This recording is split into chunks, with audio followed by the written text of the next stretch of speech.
Quand j'imagine un atelier d'horlogerie, j'imagine un calme, presque religieux, dans lequel on distingue simplement les faibles cliquetis des mécanismes qui s'emboîtent, du souffle de l'horloger, concentré sur sa manipulation.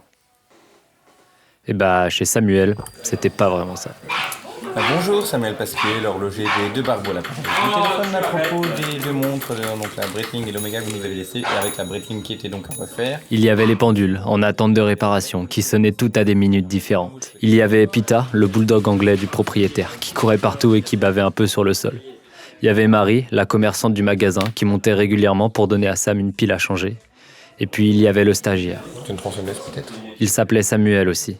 Alors, à l'atelier, il l'appelait Junior. Ouais, mais là, en fait, ce que tu es en train de faire, là, c'est que tu es en train de... Non, stop. Catastrophe. Ouais, mais c'est pas facile en fait. Moi, Junior, c'est tu te démerdes, c'est pour toi. Je le suis, j'ai envie qu'il réussisse de ouf. C'est pas genre tu prends des notes, tu prends pas de notes, pas de soucis, je m'en fous. Par contre, quand je lui ressors le truc quelques semaines après qu'il a pas noté, je lui dis tu te démerdes. Et je peux t'assurer qu'après, il fait des dessins et prend des notes. Bon, alors là, vous vous dites sûrement « pauvre Junior ». Et peut-être que vous avez un peu raison. Mais je vais vous donner un peu de contexte. Junior, il a 19 ans. Et son rêve, c'est d'être horloger.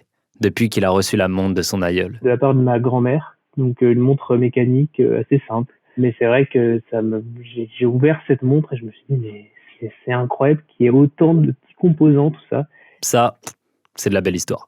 Et comme des gars de mon âge qui se lancent dans l'artisanat, j'en croise pas des masses, je l'ai rappelé quand je suis rentré de Bar-le-Duc, pour en savoir un peu plus sur lui. Au début, c'est pas facile. Hein. Quand on voit qu'il y a que 3 lycées qui sont vraiment dispo, et qu'on se dit, merde, va falloir que... Et c'est des petites classes, quoi. Hein, donc il dit, va falloir que je fasse partie de ces gens-là. Parce que du coup, j'ai demandé un CAP en alternance à Morteau. Morteau, c'est une petite ville, en Bourgogne-Franche-Comté, dans le Doubs, à 10 km de la Suisse. Morteau est connu pour 2 choses, la saucisse et l'horlogerie. Du coup, pour Junior, c'était le choix évident pour se lancer dans l'horlogerie avec un CAP. Pour Sam aussi, d'ailleurs. Morteau, quand j'ai retrouvé la lettre, Mais... quand ils m'ont dit que j'étais arrivé... Alors pour l'histoire, en plus, j'étais arrivé 15e sur liste d'attente, il y avait 14 places. Et là, c'est tout, c'est tout, c'est comme ça. Mais Sam, motivé comme il est, il s'est lancé tout seul, en candidat libre. J'ai passé l'épreuve comme les autres CAP, et j'ai eu mon CAP. Et je l'ai passé dans le lycée qui m'ont refusé la place à Morteau quand j'avais fait ma demande à Bar-le-Duc. Je l'ai le passé genre en mode, j'ai pas suivi vos cours, mais je l'ai eu quand même. Ça aussi, c'est de la belle histoire. Et je me dis que c'est peut-être de là d'où vient sa légendaire exigence. J'ai retrouvé la lettre qui me disait qu'à l'époque, en 2013, ou 2012, j'avais été refusé. À mes profs d'horlogerie, je leur ai envoyé en photo, je leur ai dit, vous voyez, on y arrive quand même. Mais sans rancune, sans dire, vous voyez, vous ratez un truc ou quoi, c'est juste, quand on est déterminé à quelque chose, on peut y arriver. Après le CAP, c'est le BMA, le brevet des métiers d'art. Pour le faire, Sam, il est parti à Rennes pour 2 ans d'horlogerie. Rennes, en fait, a une vision très artistique de l'horlogerie. J'étais pas artistique, moi. Je faisais des trucs mécaniques, carrés, droits, moches. Et Morteau, c'est très orienté sur la technique. C'est-à-dire qu'ils vont produire des choses, des prouesses techniques qui vont être parfaites, il n'y aura rien à redire.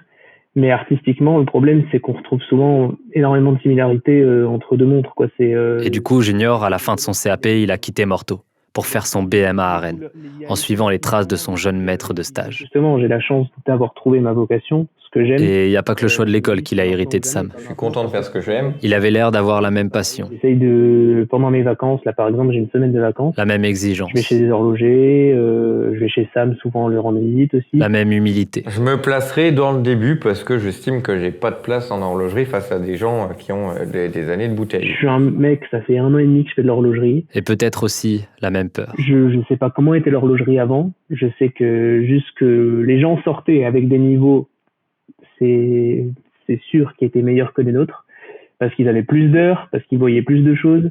Nous aujourd'hui, dans les 2 écoles que j'ai faites, on n'a jamais parlé de pendules. Et pourtant, les pendules existent. J'ai pas envie qu'on dise plus tard, je suis prêt à dépenser 5 000, 10 000 balles pour réparer mon horloge. Ouais, mais en fait, personne ne peut la réparer parce qu'on sait pas comment elle fonctionne. C'est essentiel de savoir faire ça, quoi.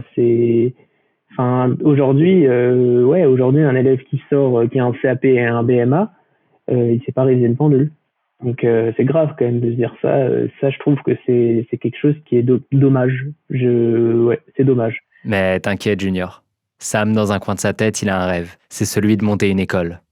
Son école. Ah, mais par contre, c'est enseigné, mais avec un niveau plus au-dessus. Hein. Plus exigeante que celle d'aujourd'hui. pour lutter contre la dégradation du métier. Ça sera peut-être éducation nationale, mais moi, le diplôme d'éducation nationale, pour moi, il vaut plus rien. Ça va être, je pense qu'on va inventer, entre guillemets, notre certification. C'est pas défini, mais de toute façon, ce qui est défini sûr, c'est déjà que le CAP, on va le remettre l'année de BMA, on va la remettre au CAP, et l'année de CQP, on va la remettre au BMA. Tu vois, genre juste décaler les niveaux pour que quand tu sors d'un CAP, tu aies un niveau déjà excellent. Le niveau 3 va retomber au niveau 2, et au niveau 3, on aura une spécialisation peut-être dans autre chose. Voilà, finition, qui n'existe par exemple pas encore en France, une spécialisation finition.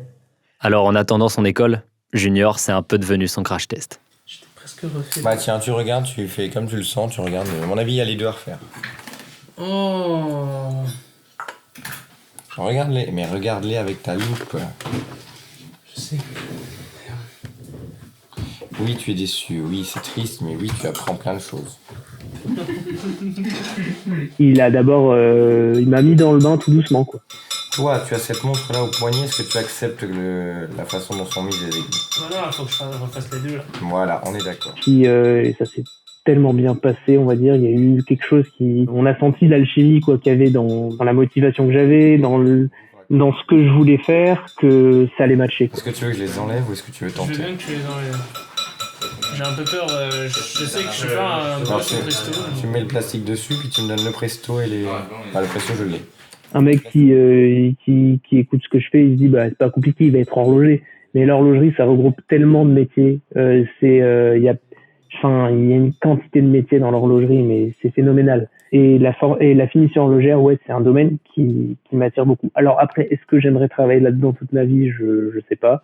Honteusement, je suis un peu content de me dire que ces questions existentielles de notre génération épargnent personne, même quand on fait de l'artisanat. On a des montres qui sont vieilles de je sais pas combien d'années, là, des vestiges, et les connaissances pour les réviser et pour les restaurer, elles se transmettent de génération en génération, donc il faut pas perdre ça. Et j'espère faire partie des gens qui transmettront ce savoir et qui pourront aussi l'acquérir, parce que c'est pas forcément simple. En fait, s'il y avait autant de bruit dans cet atelier, c'est parce que justement ce n'est pas celui de l'artisan qu'on imagine, reclus dans un coin sombre du monde, en train de s'éteindre en silence. Non, cet atelier, au contraire, il parle fort.